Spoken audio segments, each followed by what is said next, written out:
Hi there, my name is Elvira and I've spent 5 years teaching in Thailand. And I have so much information for you.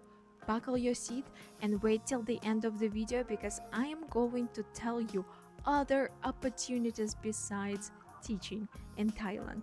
What can you do in Thailand besides teaching? Wait for the end. First, types of being hired. You can be hired by the agency and you can be hired directly. I personally prefer to be hired directly because most of the schools take a part of your salary and give it to the agency for their work, which means that your salary will be lower than those people's salaries that are hired directly. But in my last school, my colleagues that were hired by the agency, they were having better salary. So you never know. But in most of the agencies that I experienced, or my colleagues and my friends experienced, that was like that, the lower salary for you because you were hired by the agency. And to have a third party between you and school, it can be a little bit challenging. I'm not discouraging you. Please make sure that you know anybody from this agency that you are going to work with to give you objective feedback on them. There are public schools and there are private schools. It's cool to work in public school, but sometimes the classes are very, very big, like 40 plus children in one class. And the public schools usually have less investments, not all of them, but it can be, depends on the area where you're going to teach.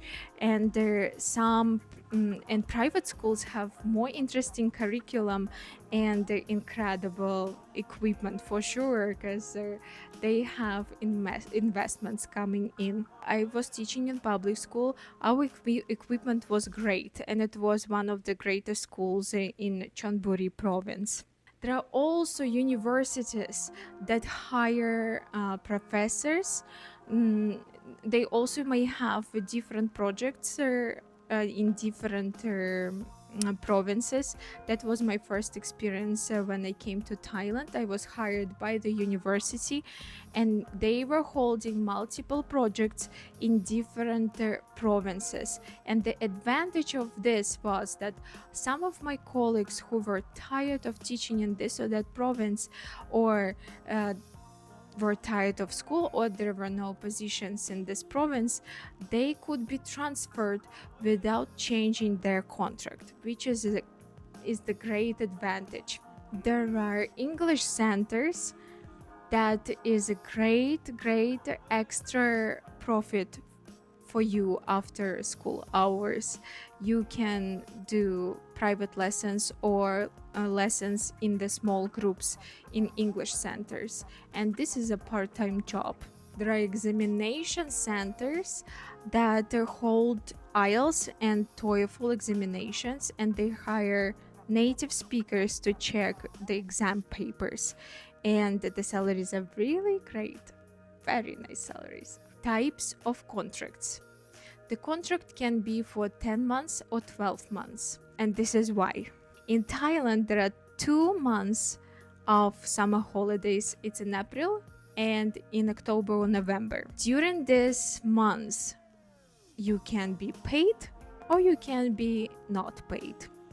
And you need to make sure that you are going to be paid, because it's really nice not to work and be paid. Number 3, salaries. Salaries differ depending on the fact you are a native speaker or you are not native speaker. And usually it's 30-35 or 35-40 or 45-50. This is what I've experienced, and the salaries can be absolutely different,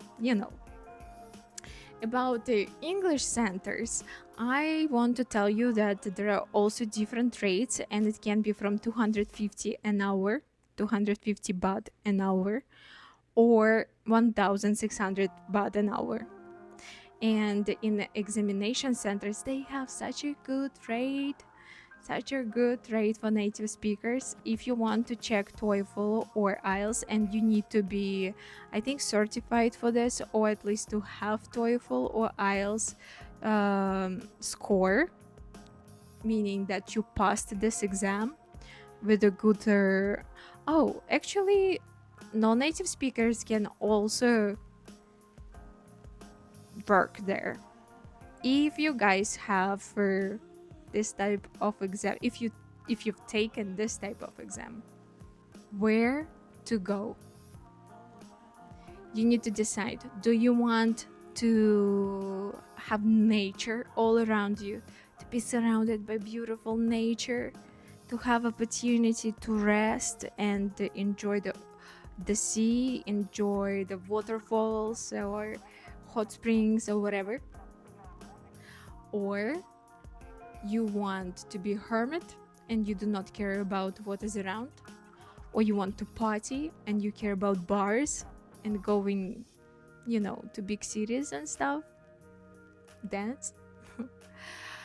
And all these places will be different. If you want to enjoy the nature, I highly suggest to go to the south of Thailand. There is so much in there, and the air quality is so great, and the sea is so great, the water is so great.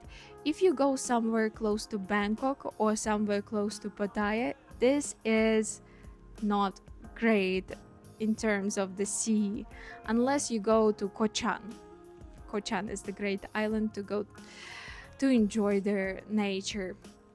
I was living in Panatnikom. This is the middle of Chonburi province, and I didn't enjoy it. I had a bike, and for any place that I wanted to reach, it was like 1 hour, 2 hours drive on the bike. And this is the industrial area of Thailand.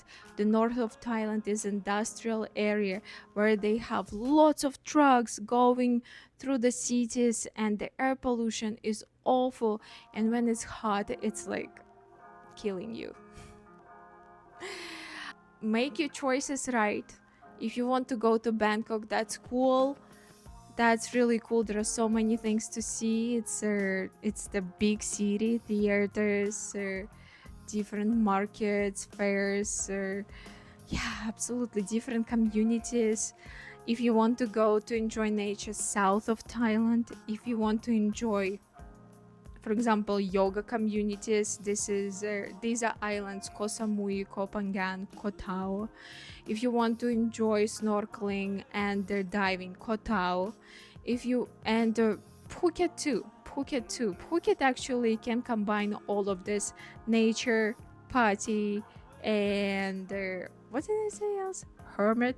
I don't know about hermiting, but I guess you can hermit anywhere. I know that in the north of Thailand, in Chiang Mai, they have Chiang Mai, Chiang Mai, they have great salaries there. I had great salary in Panatnikom, but I didn't enjoy the surroundings. I had to stay there. These were my 2 horrible years, honestly. But a lot of fulfillment and growth happened there, and I loved to be in south of Thailand. I love to be there. So highly suggest south of Thailand. Number 5, culture. The first thing that I want to say about culture is that Buddhist culture is incredible. The temples are incredible, and you should know, first and foremost, you should know about Vipassana. You should go. Everybody should go. Vipassana is meditation. Well, basically, it's in their temple, and this is meditation based on silence. You go to the place and you are being completely silent, practicing meditation for 7, 21, 40 days, unlimited amount of time. You can go there during your summer holidays if you have taken some days off, combining with the holidays. There are so many Thai holidays. It's just insane. So many Thai holidays. If in your country you don't have like government holidays, like so many government holidays. You will enjoy it in Thailand because they have so many. It's just ridiculous, but I love it. I love it. Enjoyed it a lot. Vipassana. Go to Vipassana. That's beautiful. Another thing that I want to say is practice your Buddha. Practice your Buddha within, because Thai people have their own culture and their own mentality, and in some conversations, when you feel it should be logical and serious conversation, Thai people can feel intimidated and shy, and they can take it as a conflict, as an argument, and usually it will it can create a lot of barriers in the communication. Use your smile all the time. Use your compassion and your patience all the time. Make sure that you are on the same page with your Thai person. And make sure that they're comfortable. Ask questions. Say some comforting words besides those things that you want to say, and they can sound serious, right? Just make sure that they're comfortable. And they usually don't really know English very well, but there are beautiful English speaking Thai people for sure, 100%, so many. But in local provinces, it might not be so. So practice your patience, practice your inner guru, inner Buddha, and smile, and just be acceptable. You're in a different culture and you're in different mentality, and all sorts of things are happening that are maybe not completely accepted in your own country, but they're accepted in Thailand. Other opportunities in Thailand. You know, I was not always teaching in Thailand. I was actually seamstress and the project manager working for a fashion designer on the island of Koh Phangan. And it was beautiful. It's a beautiful island, and it was a beautiful community there. And I've realized and met so many people that are doing different kinds of things. Doing diving. There are a lot of divers that have work permits, and they're working as divers. It's incredible. There are a lot of people that are opening coffee shops, different restaurants. My friend opened restaurant of Russian food, and that was not hard, and that was not too expensive. It was so affordable, and it gives us so many opportunities, and people, and you do something else. Sometimes we want to stay in the country, but we don't want to teach anymore. We want to do something else, to explore something else. My friend was teaching in Montessori school, and it was also beautiful. It was among the trees, and he was absolutely completely involved with kids and the style of teaching, because it's not normal curriculum, and you really get blown away by what they're studying there. It's beautiful.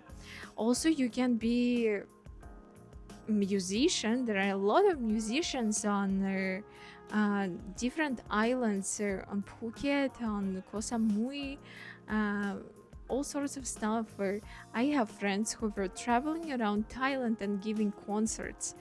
I also had friends who making jewelry and selling it everywhere around the world, but based on Koh Phangan, and go to the fairs, and they have work permits and everything is legal. There are yoga teachers that also have work permits, and they teach in yoga centers. There are yoga centers. So much stuff. Whatever you want. If you want to be in Thailand and you don't want to teach, there are other opportunities. You don't have to teach all the time. But teaching is beautiful. I had my part in it, and I am still striving for developing my skills. I'm currently pregnant, 6 months pregnant, and I guess my teaching experience will be developing in the motherhood as well. Um, so yeah, whatever questions you have, whatever questions you have, please let me know. I have so much information to share. I don't think I shared everything, and please let me know if some parts of the video were not comprehensive enough. I have to say, honestly, this is my first video in YouTube, as you see, and I tried to make it very valuable with lots of information. And I wish you good luck, all the blessings, and practice your own Buddha, please, and have fun and enjoy every moment. Please enjoy every moment.